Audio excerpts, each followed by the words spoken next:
And now, here is Ted de Corsia in the Mickey Spillane Mystery, That Hammer Guy.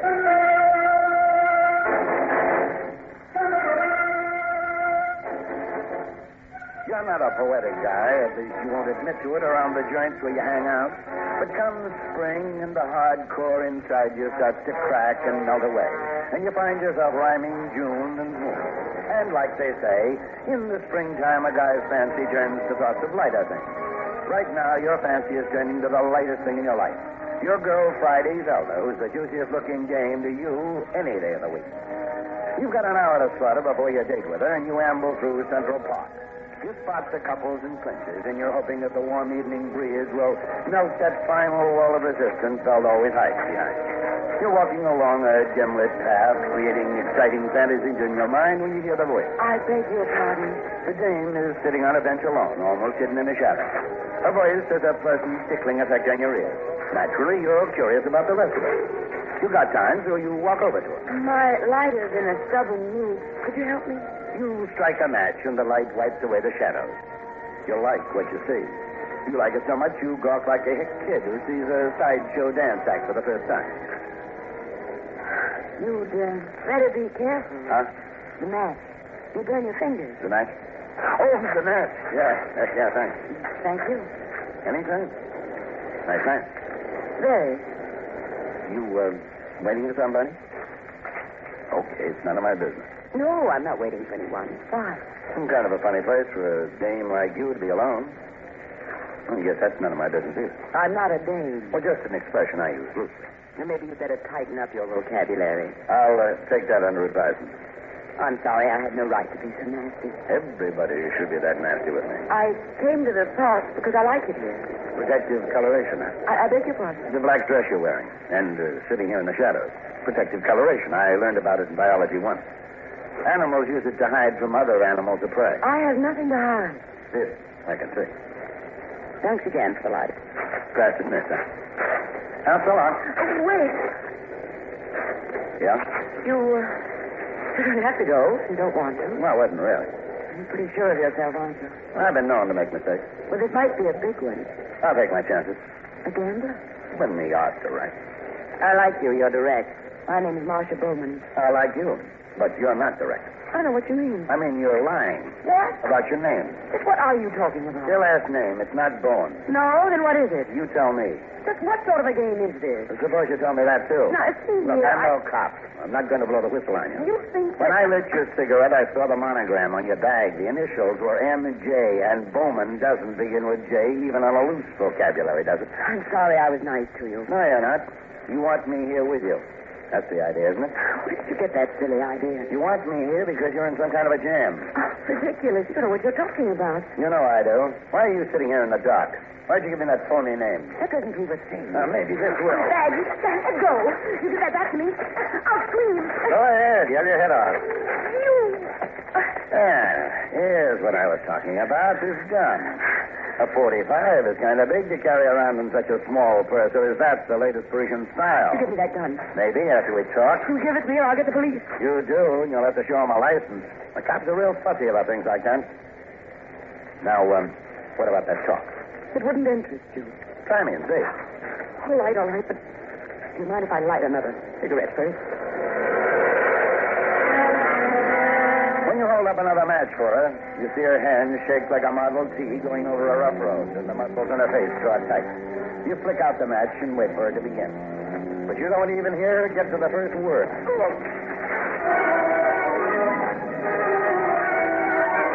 Something blunt and heavy cracks into the back of your skull. The red flash of pain rips through you, and then you dissolve into black nothing. When you come to, you feel in your pocket for a match, and the first thing your hand touches is a gun, and the steel of it is as warm as light. After you light up the match, you see it's the same gun, the dame's .45, and 2 shells are missing from the clip. Then on the grass behind the bench, you see the dame herself with 2 circles of blood just spoiling the front of her dress. She's dead, all right, and in your hand is the gun that killed her. You start looking through her handbag when you hear footfalls echoing down the walk. You make him out as he passes under a lamp. It's a cop, and he's in a hurry. The way things stack, you figure you got as much chance if you stick around as a bow-legged dame in a beauty contest. You get out of there in more of a hurry. Then you phone Velda from the base station. Don't tell me who this is. Let me guess. Look, Velda, there's a legit reason for my being late. But of course, something in the way of business came up. Yeah, the worst kind. For you. Will you give me a chance to explain? Why bother? Will you listen? I was walking across the park and I met this dame. Just 2 ships that passed in the night. Oh, thanks. I just as soon spare myself the details if you don't mind. It's nothing like you think. It was murder. You're telling me. Look, the dame is dead, shot to death, and it looks like I did it. Mike, you're not kidding. I'm not kidding. Now, look, there's something you got to do for me. All right, Mike, anything. Anything. You give Zelda a fast rundown on what happened. Then you tell her to get in touch with your friend Captain Pat Chambers of homicide, but not to let on to it. I'll call Pat right away. You start to feel better after you hang up. You know Zelda can handle Pat okay. You're in a tough spot, but you got a dame on your side who can use her head for something else than a parking lot for hats. By the time you get to Zelda's place, she's already talked to Pat. For a moment, you forget all about the jam. All you can think about is this appetizing dame, and you can't resist telling her. Don't you know there's a time and place for everything? You got the place, and there's always time. Oh, what am I going to do with you anyway? Anything you want, and you know it. Well, right now, I want you out of this mess. Mike, you never should have run away. Well, I told you, Zelda, the odds were stacked against me. I was a sitting pigeon. You could have explained anything to Pat. He's your friend. He's also a cop. And the way things were, he'd have been as official with me as that badge he wears. What else did Pat tell you? Just what I told you. Nothing on her identification? They're making a fingerprint check. You sure her first name is Marcia? No, but it could be. And according to the monogram on that handbag, her last name began with a J. No idea why she was killed. I told you, I just met her. Well, all right. You don't have to holler at me. Would you act like you still don't believe me? I want to, Mike. You can. It isn't going to be easy. Believing me? Finding the killer. There's nothing to go on. Just one thing. What? Found this watch in her pocketbook when I yanked out the gun. It was the only other thing in there. Women don't usually carry a watch like that. Yeah, but men do. And there's this inscription on the inside. To GN with a love from MJ, 1953. MJ, the girl's initials. Yeah. It's something, Mike. Could be more. I can trace it to the store where it was bought. Oh, wait. What? Something I forgot. Pat did say they had some chance of cracking the case. It's lucky you left that gun at the scene of the crime. The serial number? No, the serial number was filed off. Then... They did find fingerprints on the gun. That should help. Oh, yeah, great help. It'll help lead Pat right straight to me. 100 to 1, those prints on the gun are mine.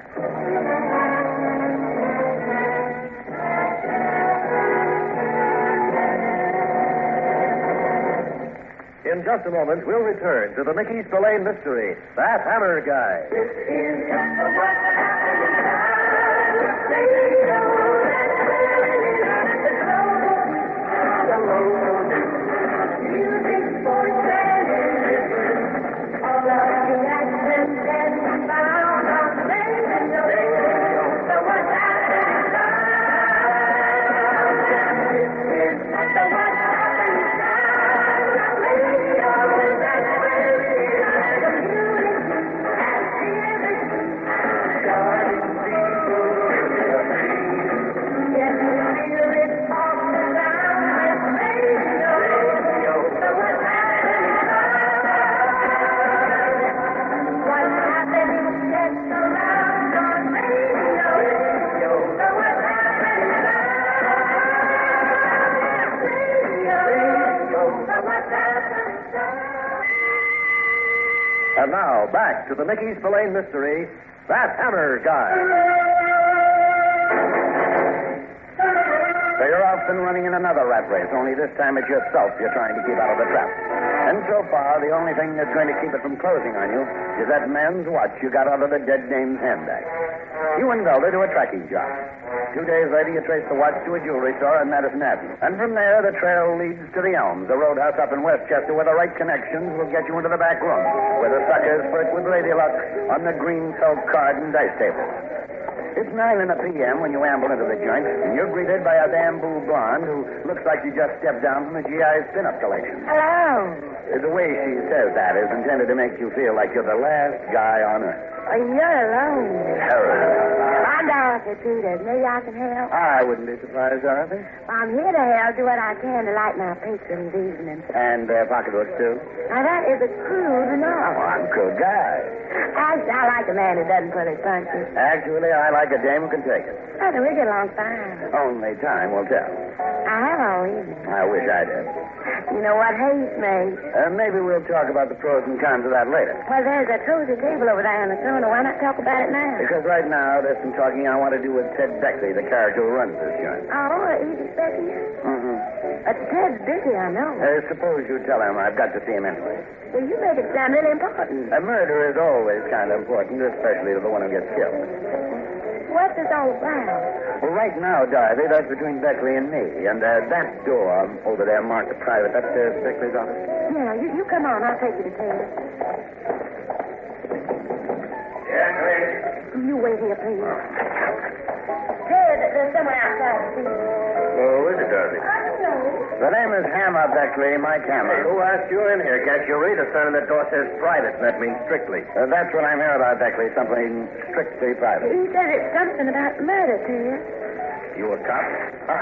I just keep this hat on because I didn't brush my hair this morning. Come on, what are you?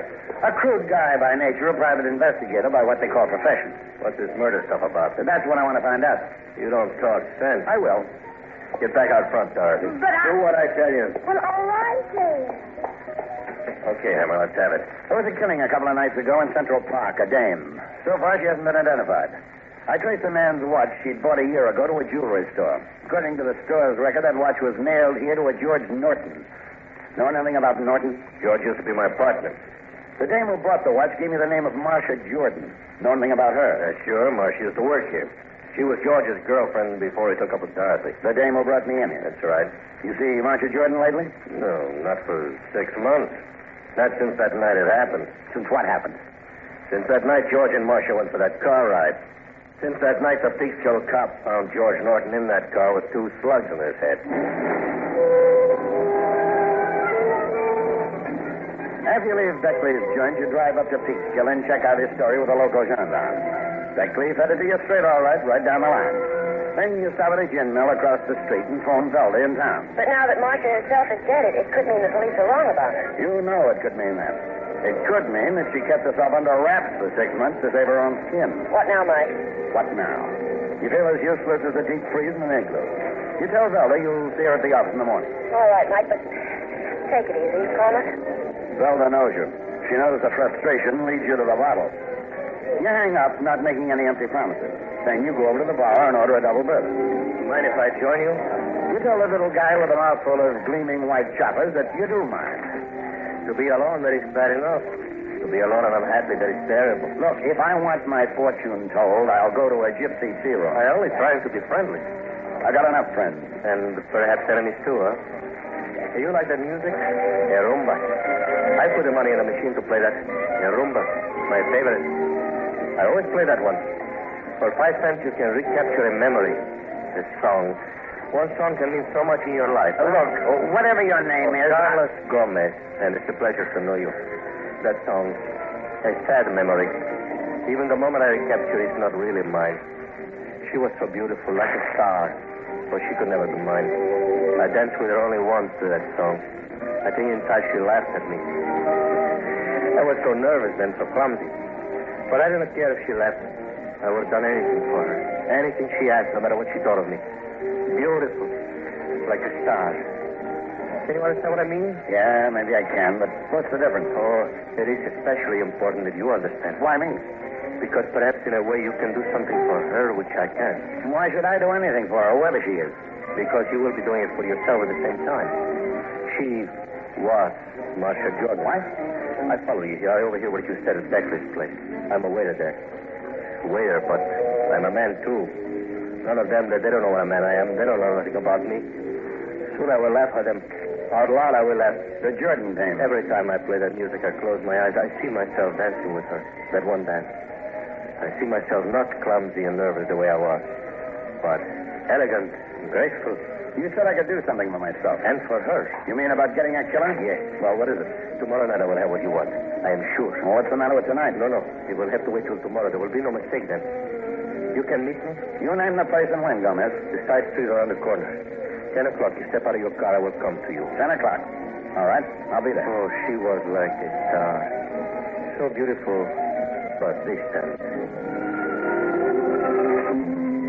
You got back to town, and all the next day you're haunted by Carlos Gomez's pathetic dream of love, his tragic devotion to a dame as far out of his reach as a star. You're at your place, getting set to drive up to Peekskill for your meeting with Gomez. Hello? This Mike Hammer? Yeah. Oh, I'm glad I got to you before you left. Who is this? That's not important. I had to talk to you before you went up to meet Carlos Gomez. Well, how did you know about Don't that? ask any questions. Just listen to what I got to say to you. I just found out what Gomez is going to pull on you. He isn't going to give you what you're looking for. Who told you I had an appointment with Gomez? Please, will you just listen? You want to stay alive, don't you? Yeah, I'm sure you still have it now. Well, you won't if you meet Gomez. Believe me, the minute you step out of your car to meet Gomez, you'll get the same as the others got. 2 bullets through you. You've got a good idea who made that call, but you're not checking back on it just yet. Now you're not sure what to expect, so you make ready for any kind of a twist. That warning, you figure, could have been a gimmick to sidetrack you, and then again, it could have been legitimate. So you get hold of Zelda, and you two work out an emergency arrangement. You drive up to Peekskill to meet Carlos Gomez the way you set it up with him. The side street is as dark and deserted as the losing candidate's headquarters an hour after the election results are in. You're parked right in the middle of the block. You figure the car up ahead is Gomez. You wait a second and then open the door. It won't be long now till you find out just what Gomez's intentions are. You lift the dressmaker's dummy from the seat beside you and push it on the sidewalk. Gomez makes his intentions known just 1 second later.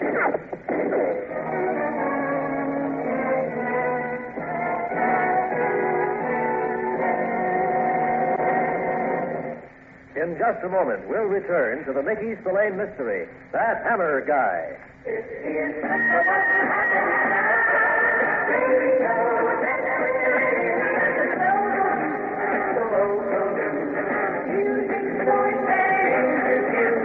All of the action and the sound on the radio. So what's happening now? Radio. So what's happening now? And now, back to the Mickey Spillane Mystery, That Hammer Guy. Right after the shot split the air, Gomez's car starts up and fades into the night. You turn your coupe around and start back to town. All the way back, you keep thinking of those 2 neat round holes the slugs made in the dummy's head. You feel a lot better that they're not in your head. You're in your place for only a couple of minutes when the call from Zelda comes through. I did as you told me, Mike. And? I've been on Gomez's trail from the time his car pulled out of that side street. Believe me, I wanted to go back to you after I heard those shots. Are you all right? Yeah, but you could see that dummy. Where are you, Zelda? I'm calling from a bar up in White Plains, a place called the Onyx. It's on Central Avenue. Gomez goes straight there? Mm-hmm. He's sitting in a booth in the rear. Keeps looking around as if he were expecting someone. Okay, honey, I'm on my way up. You get in your coupe and go up the West Side Drive, cut into Central Avenue and stay on it until you get to the Onyx in White Plains. Zelda is to wait for you at the phone in the front part of the joint, but she isn't there. You're starting to get some black, unhappy thoughts about her when you spot her waving to you from a booth in the rear. Oh, Mike, am I glad you're here? I thought you'd never get here. What's wrong? I didn't know what to do, Mike. It's an awful spot. Quiet, what are you talking about? What happened to Gomez? Where is he? Well, that's what I'm talking about, Gomez. Well, come on. Where is he? Just where I found him after I phoned you. I didn't know how it happened. Zelda, will you make sense? What happened to Carlos Gomez? Where is he? Just where I found him, here in the booth, under the table. What? Look for yourself, Mike. He's dead.